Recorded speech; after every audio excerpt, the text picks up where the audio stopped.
YSR Congress party నేత వాసిరెడ్డి పద్మ మీడియాతో మాట్లాడుతున్నారు. ఇప్పుడు లైవ్ చూద్దాం. పార్టీలో ఉన్నటువంటి గాలి ముద్దుకృష్ణమనాయుడు గారు గాని, పి జనార్దన్ రెడ్డి గారు గాని, వైఎస్ రాజశేఖర రెడ్డి గారు కానీ ఈ ప్రాజెక్టుల విషయంలో అనేక ప్రశ్నలు లేవనెత్తినప్పటికీ కూడా తెలుగుదేశం ముఖ్యమంత్రి గారు ఆ రోజున కిమ్మరకుండా కూర్చున్నటువంటి విధంగానే ఈనాడు పత్రిక కూడా నోరు మూసుకుని కూర్చుందా లేదా? 6 పవర్ ప్రాజెక్టులు మొత్తం ఒప్పందాలు ఉల్లంఘన చేసి కనీసం ఒక్క ఒప్పందంలో మొట్టమొదట అసలు కనీసం కంపెనీ ఓనర్ మారడం, అదేవిధంగా అన్ని నిబంధనలు కూడా మార్చుకుంటూ వచ్చినటువంటి పవర్ ప్రాజెక్టుల మీద కనీసం ఒక ప్రముఖ దినపత్రికగా తెలుగు దినపత్రిక ఉన్నటువంటి మీ పత్రిక అసెంబ్లీలో అంత గొడవ జరుగుతున్నా కూడా కనీసం మీరు శోధించాల్సినటువంటి విషయం అది పక్కన పెట్టారు. కనీసం అసెంబ్లీలో ఒక ప్రతిపక్ష నేతలుగా వాళ్ళు మాట్లాడుతున్నప్పుడైనా సరే దానికి ప్రాధాన్యత ఇచ్చారా అని చెప్పి అడుగుతూ ఉన్నాం. ఈ రోజున ఎక్కడో ఈశాన్య రాష్ట్రంలో ఒక పవర్ ప్రాజెక్టు దానికి సంబంధించినటువంటి చాలా ఏదో జరిగిపోతుందని మీరు ఒక అబద్ధపు కథనాన్ని వెలువరించారే. ఈ రాష్ట్రంలో ఈ తెలుగు ప్రజలకి ఇంత అన్యాయం జరిగినటువంటి ప్రాజెక్టుల మీద మీరు ఒక్క రోజు కూడా నిజాలు రాయలేదు అన్న విషయాన్ని గుర్తు చేస్తున్నాం రామోజీ గారు. ఇంకొక విషయం, ఈ రోజున ఓక్వెల్ కంపెనీకి ఒక పవర్ ప్రాజెక్టును అప్పచెప్పారు. అది కూడా 1 సంవత్సరం లోపు పూర్తి చేయాలనేటటువంటి ఒక కండిషన్ పేరుతోటి అప్పచెప్పారు. ఓక్వెల్ అనేటటువంటి కంపెనీ అది సింగపూర్ హాంకాంగ్ సంబంధించినటువంటి ప్రాజెక్టు. కానీ ఒప్పందం చేసుకున్నదేమో ఓక్వెల్ కంపెనీ, ప్రాజెక్ట్ ఇంప్లిమెంటేషన్కి వచ్చినప్పటికీ అది కోనసీమ పవర్ ప్రాజెక్టుగా తయారైపోయింది.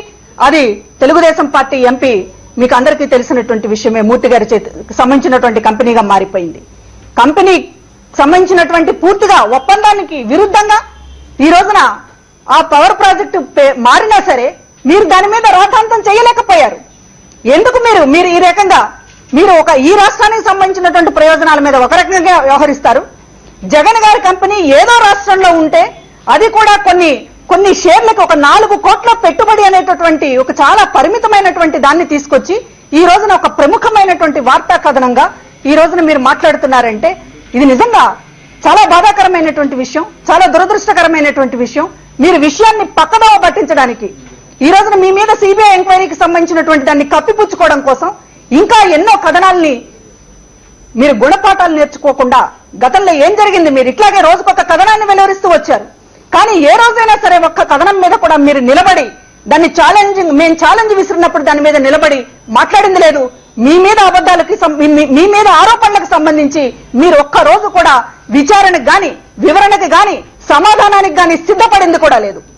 కానీ ఇవాళ విద్యుత్ ప్రాజెక్టులకు సంబంధించినటువంటి విషయాన్ని రేపారు గనుక మీరు గతంలో మీరేం చేశారనేటటువంటిది ఈ రోజు మేము ప్రజల ముందుకు పెట్టాల్సినటువంటి బాధ్యత ఉంది.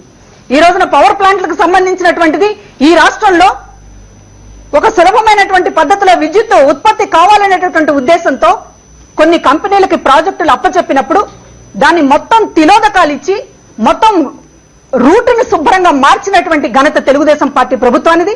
ఆ ప్రభుత్వానికి కొమ్ము కాసినటువంటి ఈనాడు పత్రికది ఈ రోజున ఈ మోసాన్ని తెలుగు ప్రజలకి గతంలో జరిగినటువంటి ఈ మోసాన్ని ఈనాడు పత్రిక సాక్ష్యంగా జరిగినటువంటి మోసాన్ని ఇవాళ ప్రజల ముందు మేము బయటపెట్టడానికి సిద్ధంగా ఉన్నాం. ఆ రోజు కోనసీమ ప్రాజెక్టుకు సంబంధించింది కానివ్వండి, లేకపోతే ఇవాళ గవర్నమెంట్ చేపట్టినటువంటి ప్రాజెక్టు కానివ్వండి, విద్యాస్వరం దగ్గర తూర్పుగోదావరి జిల్లా విద్యాస్వరం దగ్గర ప్రభుత్వం ఒక పవర్ ప్రాజెక్టు నెలకొల్పింది. దాదాపు 174 మెగావాట్ల సామర్థ్యం కలిగినటువంటి ఈ ప్రాజెక్టుని మిత్సుబిషి కంపెనీతో కలిసి రాష్ట్ర ప్రభుత్వమే టేకప్ చేసింది. ఇదే సమయంలో జీవీకే అదేవిధంగా స్పెక్ట్రమ్ ఇవి రెండు కూడా ప్రైవేట్ ప్రాజెక్టుల్ని కూడా రాష్ట్ర ప్రభుత్వం అనుమతి ఇచ్చింది. రాష్ట్ర ప్రభుత్వం చేపట్టినటువంటి ప్రాజెక్టుకు 2 కోట్లు ఖర్చు అయితే అదే కెపాసిటీని ఈ రోజున పవర్ ప్రాజెక్టులకి 4 కోట్లు ఖర్చు అయింది.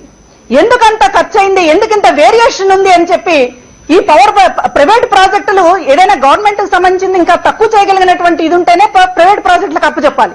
కానీ ఇక్కడ గవర్నమెంట్ ప్రాజెక్టు సమర్థవంతంగా జరిగిన చోట ప్రైవేట్ ప్రాజెక్టులు ఇంత దోపిడీకి పాల్పడితే దానికి సంబంధించినటువంటి తేడాన్ని కూడా చూపించలేనటువంటి ఒక దౌర్భాగ్య పరిస్థితుల్లో ఈనాడు పత్రిక ఆ రోజు ఉంది అనడానికి ఇంతకంటే నిదర్శనం ఇంకేమన్నా కావాలా? అసెంబ్లీలో చర్చ జరుగుతున్నప్పుడు పవర్ ప్లాంట్ల మీద ఇంత రాద్ధాంతం జరిగినప్పుడు కూడా ఈనాడు పత్రిక ఏ రోజు కూడా ఆ విషయాన్ని ప్రముఖంగా ప్రముఖమైనటువంటి వార్తగా గాని శోధించాల్సినటువంటి విషయంగా గాని పరిగణించకుండా ఇవాళ పవర్ ప్లాంట్లకు సంబంధించి ఎక్కడో అన్యాయం జరుగుతుందని చెప్పి మాట్లాడుతున్నటువంటి రామోజీ గారిని మేము ఒక్కటే సూటిగా అడుగుతున్నాం. ఈ రోజున మీ మీద సిబిఐ ఎంక్వైరీ జరుగుతున్నటువంటి విషయాన్ని అసలు అది ఒక జరగరాని ఒక ఘోరమైనటువంటి కార్యక్రమంగా మీరేదో చాలా పునీతులు అన్నట్లుగా మీ మీద అసలు రాయి విసరడము, మీ మీద వేలెత్తి చూపడమే మహా పాపం అన్నట్లుగా మీరు ఈ రోజున పెడబొబ్బలు పెడుతూ ఉన్నారు. ఆధారాలతో సహా మాట్లాడుతున్నప్పుడు ఒక రోజేమో సాక్షిలో వాల్యుయేషన్ గురించి మాట్లాడతారు, సాక్షికి సంబంధించినటువంటి పెట్టుబడులు, డెలైట్ కంపెనీకి సంబంధించినటువంటి రిపోర్ట్లు దీని మీద మాట్లాడతారు. అది కాదు అని చెప్పి ఒక వాస్తవాన్ని మేము వివరించినప్పుడు మళ్ళీ ఇంకొక కొత్త కథనాన్ని ఏదో బుట్టలోంచి బయటకు తీస్తారు. ప్రతిరోజు మీరు బురద జల్లడం, మేము సమాధానం చెప్పుకోవడం.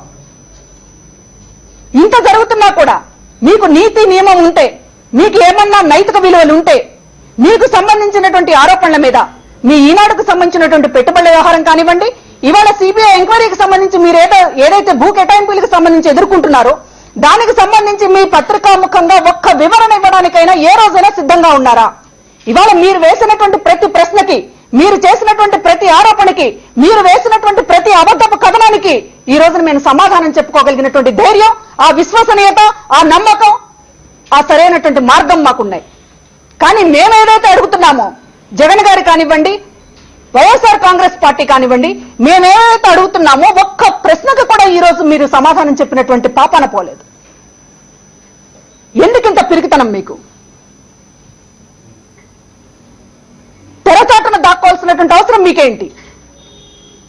మీరొక దారి తప్పిన మేధావి కనుక ఈ రోజున విలువల పేరుతోటి గంభీరంగా మాట్లాడటం తప్ప మీ కిందంతా నలుపే ఉంది కనుక, ఎంత నలుపు ఉందనేటటువంటిది ఇవాళ పవర్ ప్రాజెక్టులకు సంబంధించినటువంటి నేను మాట్లాడినటువంటి విషయాలే ఒక ఉదాహరణ. రాష్ట్రానికి సంబంధించినటువంటిది 1000 కోట్ల నష్టం జరుగుతుంటే ఇక్కడ తెలుగు ప్రజలకి ఈ పవర్ ప్రాజెక్టుల వల్ల జరిగిన ఒప్పందాలన్నీ ఉల్లంఘిస్తూ ఈ రోజున చంద్రబాబు నాయుడు గారు జరిపినటువంటి రాజకీయం వల్ల తెలుగు ప్రజలకు ఇంత భారీగా పవర్ ప్లాంట్ల వల్ల నష్టం జరిగితే, తెలుగు ప్రముఖ పత్రికగా చలామణి అవుతున్నటువంటి ఈనాడుకి ఆ గోడు కానీ, ప్రజల తరపున మాట్లాడాల్సినటువంటి బాధ్యత కానీ, ప్రజాస్వామ్యం కానీ, పత్రికలు పోషించాల్సినటువంటి పాత్ర కానీ ఇవేవి ఆ రోజున మీకు గుర్తు రాలేదు.